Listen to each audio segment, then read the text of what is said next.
Protegei-nos no combate, sede nosso refúgio contra as maldades e as ciladas do demônio. Ordene-lhe Deus, instantemente vos pedimos. E vós, príncipe da milícia celeste, pela virtude divina, precipitai no inferno a Satanás e a todos os espíritos malignos que andam pelo mundo para perderem as almas. Assim seja. Amém.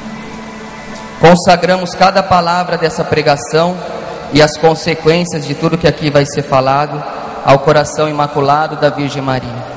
Ave Maria, cheia de graça, o Senhor é convosco. Bendita sois vós entre as mulheres, bendito é o fruto do vosso ventre, Jesus. Santa Maria, Mãe de Deus, rogai por nós, pecadores, agora e na hora de nossa morte. Amém. Então, boa tarde a todos. Meu nome é Cláudio, sou fundador da Missão Eucarística Voz dos Pobres, pai desses filhos bagunceiros aí que estão dançando com vocês. E viemos hoje aqui porque o Senhor Jesus nos pediu que viéssemos para partilhar um pouco do nosso carisma com o coração de vocês.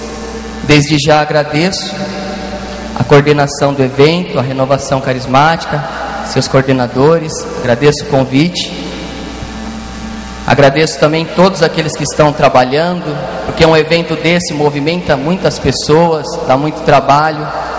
Agradeço o empenho de todos que trabalharam para que esse evento acontecesse, seja na limpeza, limpando os banheiros, arrumando as coisas, na liturgia, na música, enfim, a todos a nossa gratidão.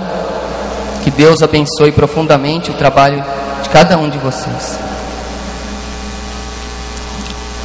Santo Agostinho diz assim: nossa linguagem é penetrante quando é o nosso agir que fala.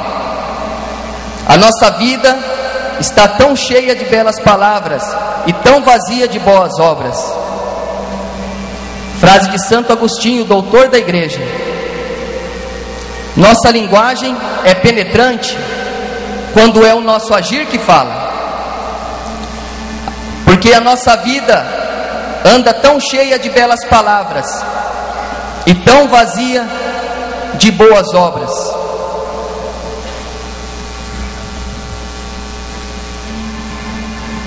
No Evangelho de São Mateus, capítulo 5, versículo 20, está escrito assim: se a vossa justiça não for maior que a justiça dos fariseus, vocês não entrarão no reino dos céus. Mateus 5, 20. Foi o Senhor Jesus. Essas palavras saíram da boca do Verbo eterno de Deus. Se vossa justiça não for maior que a dos fariseus, não entrareis no reino dos céus. E o Papa Bento XVI, na sua carta Spe Salvi, no capítulo 38, ele diz: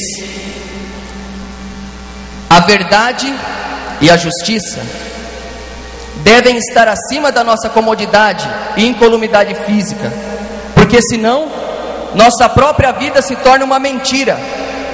Palavras do Papa Bento XVI na carta encíclica Spe Salvi, Salvos pela Esperança, capítulo 38. A verdade e a justiça devem estar acima da minha comodidade e incolumidade física, senão a minha própria vida torna-se uma mentira.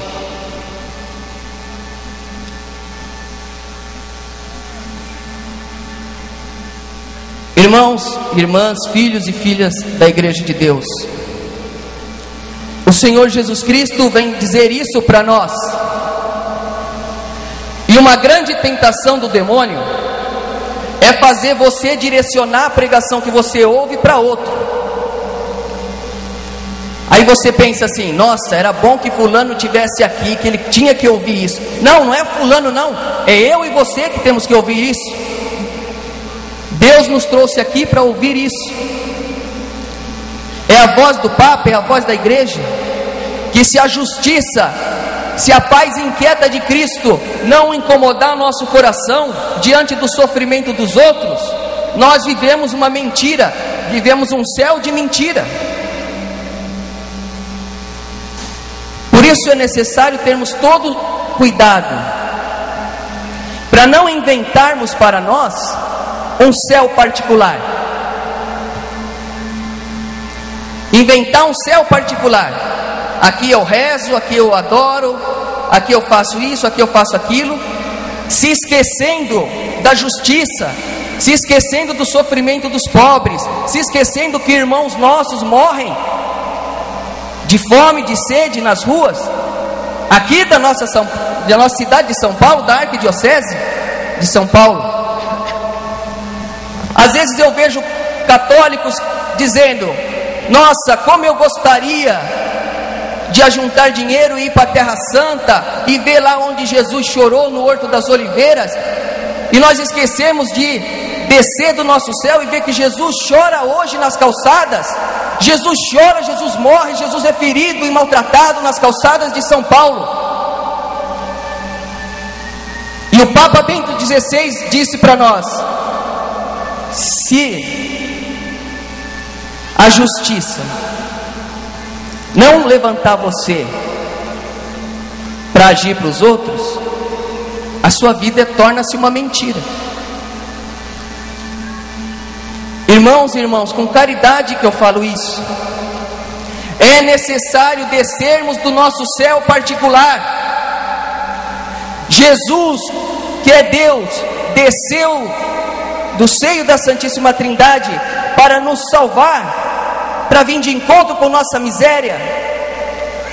E nós também precisamos aprender a descer do nosso céu para encontrar Jesus pobre. O Catecismo da Igreja diz que nos pobres a Igreja reconhece o seu fundador. Quem que é o fundador da Igreja? Quem? E o Catecismo da Igreja nos ensina: nos pobres a Igreja reconhece o seu fundador. Por isso, falo com caridade a todos vocês, irmãos e irmãs: cuidado para não inventarem para você um céu particular. Ah, mas eu rezo todo dia. É bom que reze, reze mesmo. Eu adoro todo dia, adore mesmo, mas adore de verdade. Que adorar não é só ficar diante do Santíssimo Sacramento. Não adianta eu ficar horas diante do Santíssimo Sacramento se eu não tiver um coração adorador. Porque Judas também ficou 3 anos diante de Cristo. Judas andou com Cristo, Judas viu Cristo ressuscitar os mortos, Judas ficava face a face com Cristo, como nós ficamos na Eucaristia, mas Judas não abriu o coração e não adorou a Cristo. Porque a adoração, como diz Santa Catarina de Sena, doutora da igreja, a adoração é um ato da vontade livre. Você precisa querer estar adorando, não é para cumprir horário. Ah, estou na escala da adoração, vou lá adorar para cumprir horário. Jesus no Santíssimo Sacramento não é algo, é alguém. Alguém tem sentimento. Não é desagradável quando a gente está diante de uma pessoa conversando e a pessoa quer sair dali? Você está conversando com alguém, a pessoa quer sair? Jesus também sente a mesma coisa quando a gente está diante do Santíssimo Sacramento, mas não está em adoração da livre vontade. Você não está ali porque você quer, estar ali obrigado, ou está ali para se aparecer, ou para sei lá o quê. Infelizmente, irmãos e irmãs, existe essa possibilidade de você estar diante do Santíssimo e não o adorar. Existe também a possibilidade de você estar diante dos pobres e não amar. Porque a questão não é fazer muita filantropia, A Igreja Católica não faz filantropia, a Igreja Católica ama os pobres, porque nela reconhece seu fundador, como diz o catecismo. Nós não podemos estar diante dos pobres só para aliviar a consciência, porque também Judas andou com Jesus e ele cuidava da bolsa do dinheiro da esmola dos pobres. E quantas vezes Judas também deu esmola para os pobres, mas não deu de coração. Deus vê o coração. Madre Teresa de Calcutá dizia assim: no dia do juízo, o Senhor Jesus não vai perguntar quantas obras você fez de caridade, nem quanto dinheiro você doou para a obra de caridade. Jesus vai perguntar quanto amor você pôs em cada gesto feito. Não importa se você ajudou um morador de rua ou se você ajudou 1 milhão de irmãos de rua. Importa o amor e a intensidade do gesto que você fez. Importa saber se de verdade você está disposto a descer do seu céu.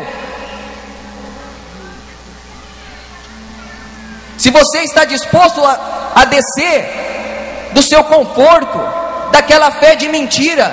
Me desculpe falar assim, mas é o Papa que fala isso. Documento especial no capítulo 38, o Papa diz isso, que quando a justiça não fala dentro de nós, nossas obras são uma mentira. Então que a gente aprenda isso, descer do nosso céu particular, se incomodar com a dor dos outros. Eu costumo ensinar para os meus filhos da missão eucarística, a voz dos pobres, que enquanto a dor do outro não doer em mim, eu não tenho a paz de Cristo. A paz de Cristo não é a paz do sossego. Se você veio buscar Jesus para ter sossego, esquece, volta para casa. A paz de Jesus é a paz inquieta, que te movimenta, que te leva ao outro. Se a dor do seu irmão não doer em você, você não pode dizer que tem a paz de Jesus Cristo, porque o coração de Jesus é pura misericórdia e compaixão. Se não fosse assim, ele não estaria crucificado por nós, não seria crucificado por nós. O coração dele é pura compaixão pelos que sofrem. E a esperança, irmãos e irmãs, a esperança dos pobres, daqueles que estão jogados nas calçadas, a esperança deles somos nós. Somos nós que comungamos a carne e o sangue de Jesus. Somos nós que oramos em línguas. Somos nós que adoramos o Santíssimo Sacramento. Somos nós que coordenamos grupo de oração. Somos nós que rezamos no grupo de oração e clamamos o Espírito Santo. Nós somos a esperança dos pobres. Nós somos a esperança deles.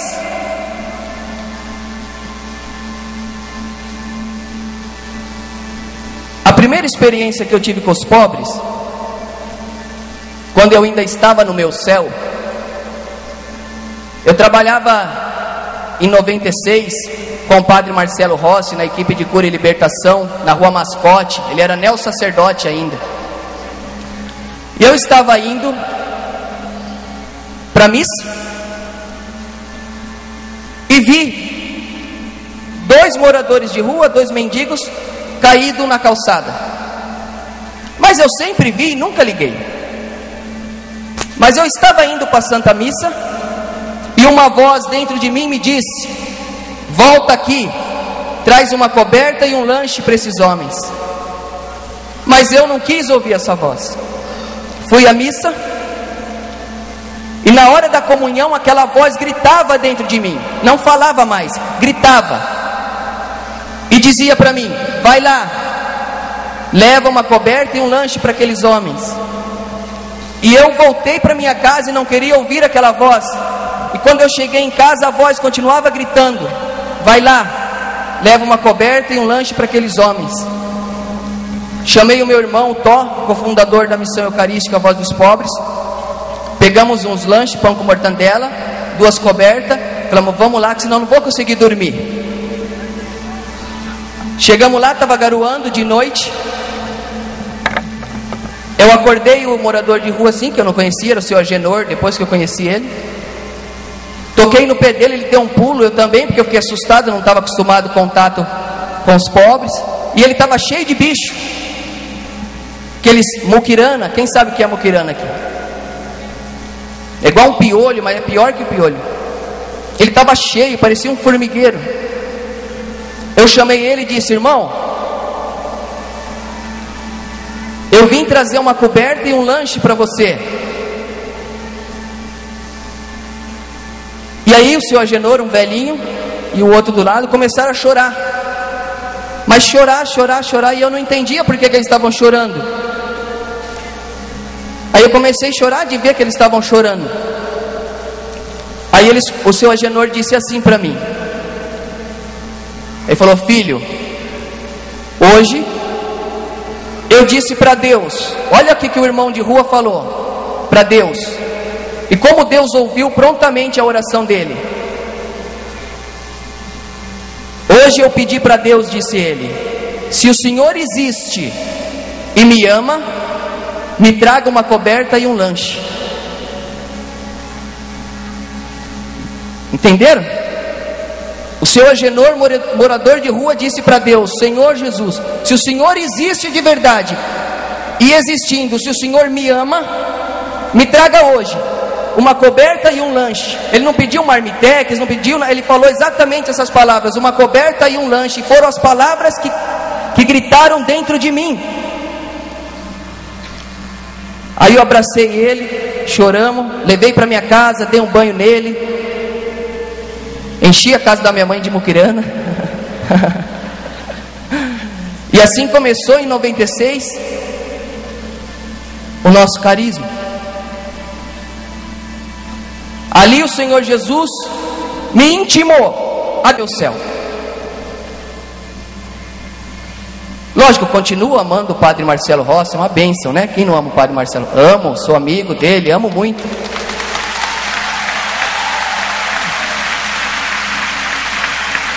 Mas o Senhor me chamou para outro trabalho. Então pedi para ele a licença na época e fui responder o chamado de Deus. A diversidade de carisma dentro da igreja, isso que faz a igreja ser linda, né? Uns têm um carisma como o nosso, outros têm outro tipo de carisma, mas nenhum carisma está isento de ajudar os pobres. Nenhum. Todos, porque somos igreja católica e a opção preferencial da igreja é o auxílio, o amor aos pobres.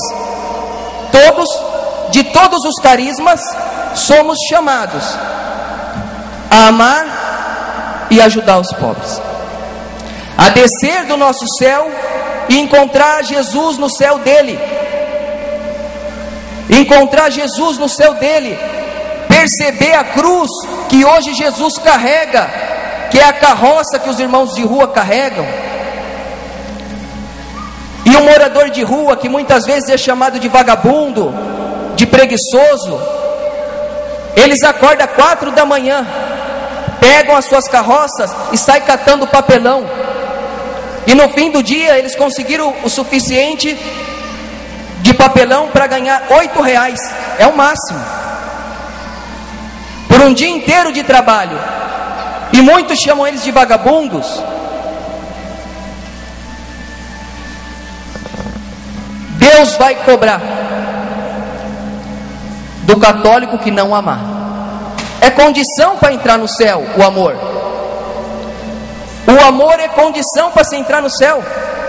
Vocês lembram daquela passagem do Evangelho que o Senhor Jesus diz: naquele dia muitos me dirão: Senhor, Senhor, eu preguei em seu nome, eu fiz milagre, expulsei demônio, cantei, toquei, pulei. E o Senhor Jesus, e como será duro ouvir isso, hein? E não sou eu que estou inventando isso, está no Evangelho: retirai-vos de mim, malditos. Retirai-vos de mim, malditos. É duro, mas ele disse, está no Evangelho. Nós não podemos viver no nosso conforto e achar que estamos agradando a Deus. Perdoa dizer isso, irmão, não falo para condenar ninguém, falo para alertar o coração de vocês, filhos e filhas da igreja de Deus. A voz de Deus clama dentro de nós, igreja católica, e quando nós amarmos, os grupos de oração vão se encher. Quando nós adorarmos a Jesus sacramentado de verdade, como São João apóstolo e não como Judas, os grupos de oração vão encher.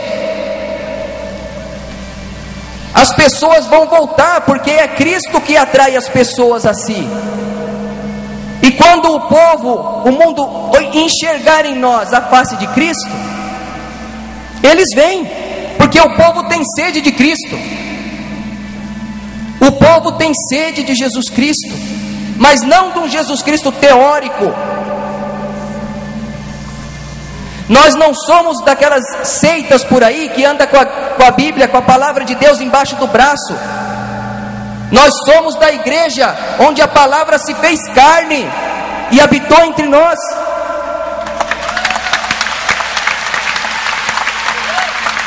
Mas precisa se fazer carne em nós também. No trono do nosso coração, porque cada ser humano tem um trono no coração. Tem ali um trono. No trono do nosso coração só senta um rei. Ou senta Cristo ou senta você. Ou senta Jesus Cristo no trono do seu coração como rei, ou senta você. Não dá para você reinar e Jesus junto com você, não dá. É necessário deixar Jesus reinar em nós. Nós não podemos querer tratar Jesus como um rei que não governa. Ah, Jesus é rei, igual a rainha da Inglaterra, né? Lá, mas não anda nada. Quem manda é os ministros. Não posso tratar Jesus, para Jesus, põe lá uma vela para o Santíssimo Sacramento, enche de flor do Santíssimo Sacramento, mas eu não vou adorar, eu não ponho minha vida diante dele, eu não derramo minha existência, todo o meu ser diante dele, eu não digo para ele, faça-se, reina em minha vida, vença-me em mim, Senhor. Eu não digo isso. Então não dá para ele reinar. Nós às vezes tratamos Jesus como a rainha da Inglaterra é tratada na Inglaterra. É rainha, mas não apita nada. Eu que decido, eu faço o que eu quero, faço o que dá na telha, e não deixo Jesus, os sentimentos verdadeiros, brotarem dentro de mim.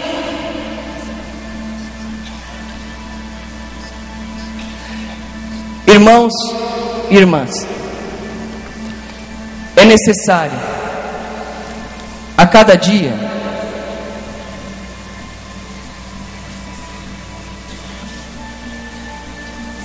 pedir o seguinte para Jesus: Senhor Jesus Cristo, vença-me em mim mesmo. Pedir que Jesus vença você em você. Quando Jesus vencer você em você mesmo, aí você vai começar a ser um cristão de verdade. Deixar Jesus te vencer, desejar essa santa derrota, ser derrotado por Cristo dentro de nós mesmos, sair do trono, deixar que Ele sente na nossa própria vida. E é duro, né? É duro fazer isso. Vem de encontro o nosso orgulho, a nossa vaidade, o nosso céu particular. Ah, mas eu não quero deixar meu céu, eu não quero descer desse céu, está muito confortável aqui. Eu tenho do bom e do melhor, eu tenho tudo o que eu quero, está tudo uma maravilha na minha vida. Para que descer do meu céu?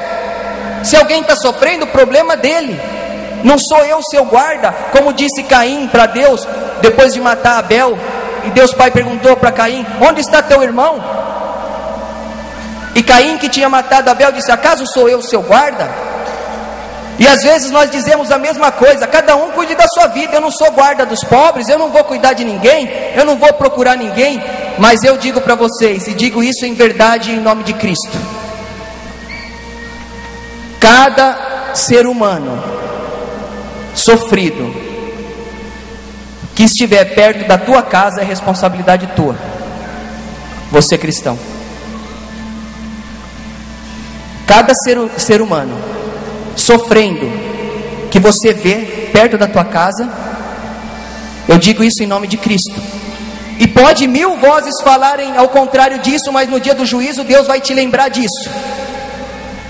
É responsabilidade tua, irmão e irmã, responsabilidade tua. Porque o sentimento de Cristo, quando vence o nosso sentimento, a primeira coisa é ir de encontro ao outro. E a nossa adoração ao Santíssimo Sacramento, a nossa oração tem que nos levar ao encontro dos que sofrem, necessariamente tem que nos levar.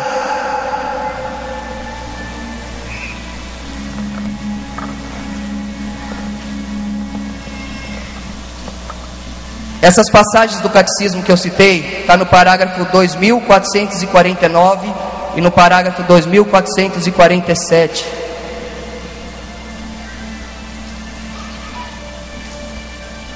Por outro lado, nosso amor pelos pobres, prestem bem atenção nisso. Nosso amor pelos pobres não pode ser uma atitude como foi a atitude de Judas diante daquela mulher que chorou aos pés de Jesus e quebrou o vaso de perfume nos pés de Jesus e adorou Jesus e quebrou um perfume muito caro aos pés de Jesus. Mas Judas se incomodou com a atitude dela. Judas se incomodou com o culto devido a Deus, prestado a Jesus que era Deus, e ele usou os pobres como escudo para justificar a sua má conduta. E Judas disse: por que então não se pegou esse perfume, se vendeu esse perfume e deu dinheiro para os pobres? E o Senhor Jesus o repreende na mesma hora, dizendo: pobres sempre tereis convosco, a mim nem sempre me tereis. A mim nem sempre me tereis. Então, irmãos, não podemos, em nome da ajuda aos pobres, negar a Deus o culto devido a Deus. Não podemos querer tirar de Deus o que é de Deus em nome da assistência aos pobres, com uma pobreza somente ideológica, que nega o magistério da igreja, que nega a hierarquia da igreja, que nega o Papa, que não ama a igreja, que não ama o Santíssimo Sacramento, porque só o Santíssimo Sacramento consegue dobrar um coração para amar o pobre de verdade.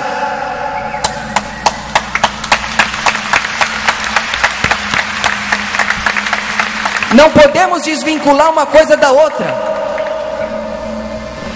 Deus é que move o nosso coração. Deus é que move, o Santíssimo Sacramento que conquista, Ele que te dá o amor, porque o amor pelos pobres vem do céu, não vem de nós mesmos, vem do coração eucarístico de Jesus. Por isso que nossa missão chama Missão Eucarística, a voz dos pobres, porque a partir da adoração eucarística e a partir do santo sacrifício da missa é que nós amamos os pobres. E devemos sempre entender que quando estamos diante dos pobres, nas ruas, ou onde estivermos diante dos sofredores, nós somos o rosto da igreja, nós não somos o nosso próprio rosto. Nós não podemos aceitar elogios pessoais. Ah, vocês da Renovação Carismática que são católicos de verdade, aqueles outros eu não gosto. Ou vocês da Missão Eucarística Voz dos Pobres, vocês sim são católicos, os outros eu não gosto. Nós não podemos e não devemos aceitar isso.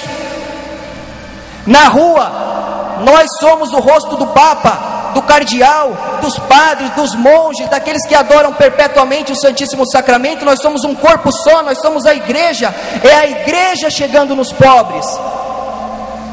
Não podemos desvincular o que é de Deus para dar para os pobres, como Judas fez. Ter o nosso coração reto diante de Deus, saber que a igreja de Deus, a Igreja Católica Apostólica Romana, fundada pelo próprio Cristo, não é uma igreja que nasceu num cartório, não é uma igreja que nasceu de uma briga entre dois pastores. A igreja nasceu da cruz, do lado aberto de Cristo. Só existe uma igreja que Jesus Cristo fundou e ponto. E essa é a igreja católica que Ele deu a chave do reino dos céus para ela. Por isso, não amar a igreja é não amar a Cristo.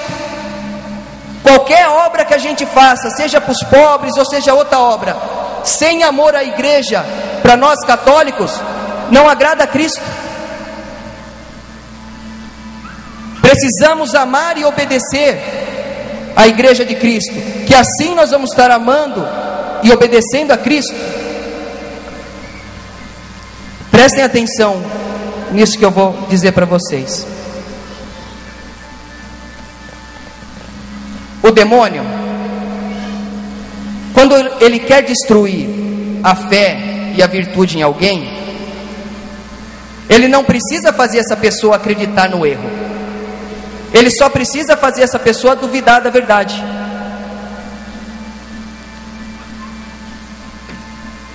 Quando o demônio quer destruir, e ele sempre quer a nossa fé, quando ele quer destruir nossa caminhada, ele não quer fazer você acreditar numa mentira. Ele não vai apresentar, acredite nessa mentira, numa heresia. Ele não vai te apresentar uma heresia para você acreditar. Ele só vai querer colocar um ponto de interrogação sobre a verdade que você acredita. Ele vai querer só colocar um será. Porque quando o demônio consegue colocar a dúvida, será que a igreja católica é mesmo a voz de Cristo? Quando ele coloca isso, ele começa a destruir todo o castelo de Deus dentro de nós. Ele começa a derrubar. Ele vai nos derrubando.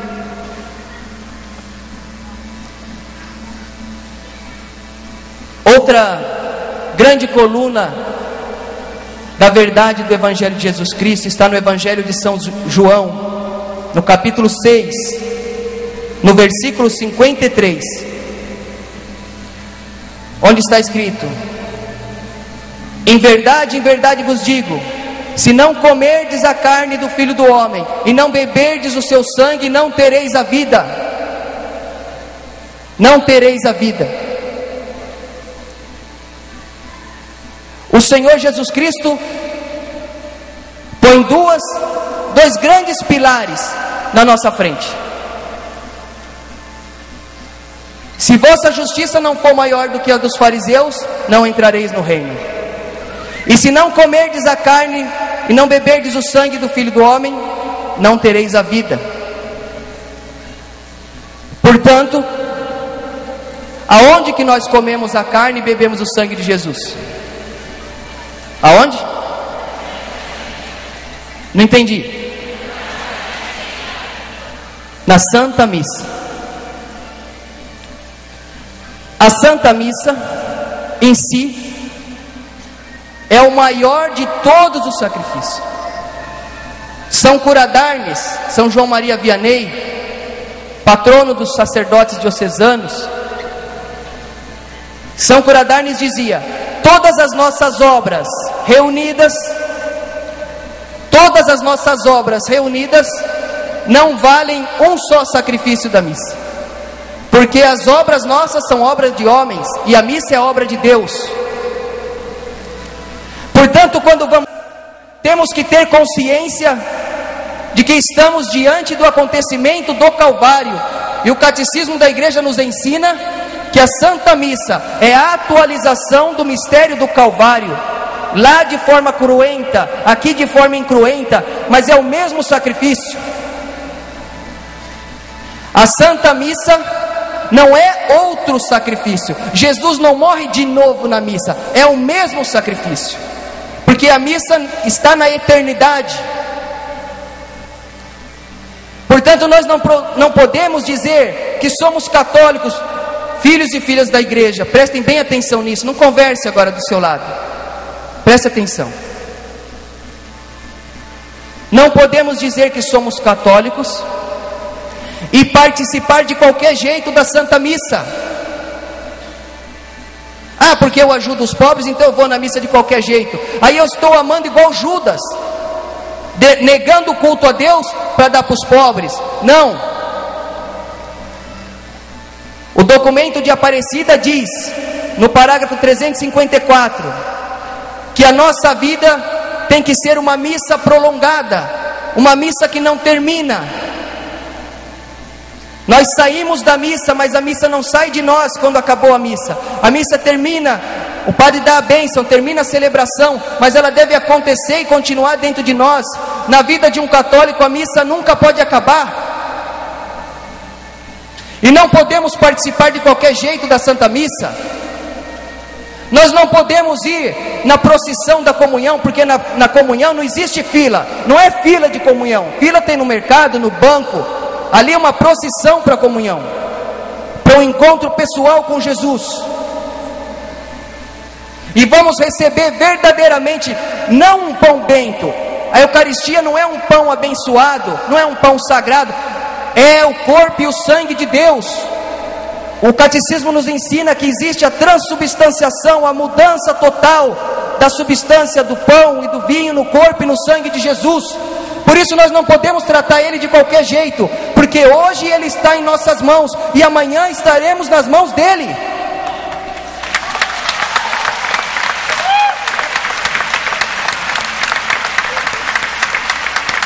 O Papa Bento XVI, em 2008, publicou no jornal Observatório Romano que nas missas que o Papa celebrar, Papa Bento XVI, Observatório Romano do ano de 2008, o Papa disse, voz do Papa, hein? Pois não vão dizer que foi eu que falei. O Papa disse que na missa que ele celebrar, só se comunga de joelho e na boca. O Papa, hein? O Papa. E muitos dizem por aí, ah, isso é um exagero ajoelhar. Ué, exagero ajoelhar diante de Deus, pelo amor de Deus. Exagero ajoelhar diante de Deus. O documento Redentione Sacramento, pode anotar aí, documento Redentione Sacramento da Congregação para a Disciplina dos Sacramentos, no parágrafo 91 e 92, autoriza todo fiel, olha bem, documento Redentione Sacramento, capítulo 91 e 92, autoriza e incentiva a todo fiel que puder, que não tiver problema de saúde, que receba o Senhor Jesus de joelhos e na boca, principalmente em eventos grandes como esse, porque às vezes pode cair o corpo e o sangue de Jesus no chão, não por descuido do ministro, mas às vezes um acidente. Nós não podemos ir na procissão para receber Jesus como quem vai receber uma bolacha e pegar Jesus assim de qualquer jeito e sair mastigando de qualquer jeito. Isso é pecado. Não podemos tratar Deus de qualquer jeito. Santo Agostinho, doutor da igreja, dizia assim, preste bem atenção. Santo Agostinho, doutor da igreja, um dos maiores teólogos que a igreja católica já teve em toda a sua história. Santo Agostinho diz assim: ao ir ao encontro para receber Jesus na procissão, nós devemos olhar para Jesus e adorar, porque quem comunga sem adorar peca. Santo Agostinho, hein? Maior teólogo. Se algum teólogo se achar maior que Santo Agostinho, vai discutir com ele. Mas Santo Agostinho disse isso: quem for na procissão da comunhão e não adorar a Deus antes de comungar, não olhar para Ele com o coração adorador e comungar de qualquer jeito, peca. E alguns dizem, até teólogos dizem, a Santa Missa não é adoração, é só um banquete. É também um banquete, mas o Código de Direito Canônico, parágrafo 898 diz: a Santa Missa é o maior e supremo culto de adoração da igreja. É o lugar onde nós adoramos a Deus em espírito e verdade, onde nós ficamos como Santa Maria Madalena, a Virgem Maria e São João aos pés da cruz, olhando para Cristo que se entrega por nós em adoração. Não podemos ficar na Santa Missa como os outros personagens do Calvário, que dizia: morre logo Jesus, morre que nós temos que celebrar a Páscoa amanhã.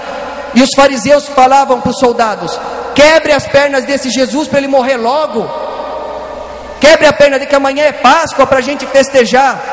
Às vezes nós se comportamos assim, quando nós ficamos torcendo para a missa acabar logo. Morre logo Jesus, termine logo essa missa que eu quero ir para casa assistir o jogo do Corinthians, ou do São Paulo, do Palmeiras.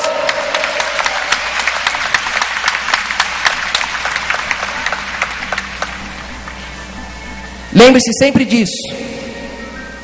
Hoje o Santíssimo Sacramento está nas nossas mãos, dos sacerdotes, dos ministros, mas eu dou minha palavra, que amanhã todos estarão nas mãos dele. Todos vão responder diante dele.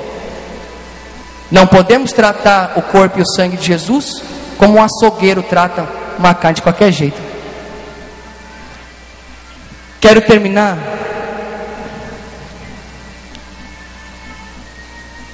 com uma frase de Santo Agostinho, que dizia assim: irmãos, vossos aplausos são como folhas de uma árvore, mas o que se espera de vós não são as folhas, e sim os frutos. Os frutos. Que o vosso aplauso seja mais que folhas de uma árvore, mas que o seu coração esteja disposto a deixar Jesus vencer você em você mesmo, deixar Ele sentar no trono do seu coração, e a partir de hoje dar frutos. E você verá, digo isso a todos os coordenadores da renovação carismática, que eu amo e agradeço a todos vocês, que a partir dessa experiência, desse alegrai-vos, se vocês continuarem adorando a Deus como estão, e continuarem buscando a Deus, os frutos vão acontecer.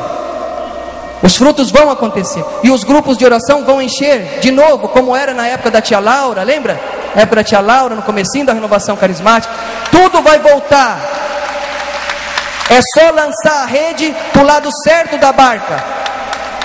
É só lançar a rede para o lado certo da barca, e o lado certo é o que a igreja ensina.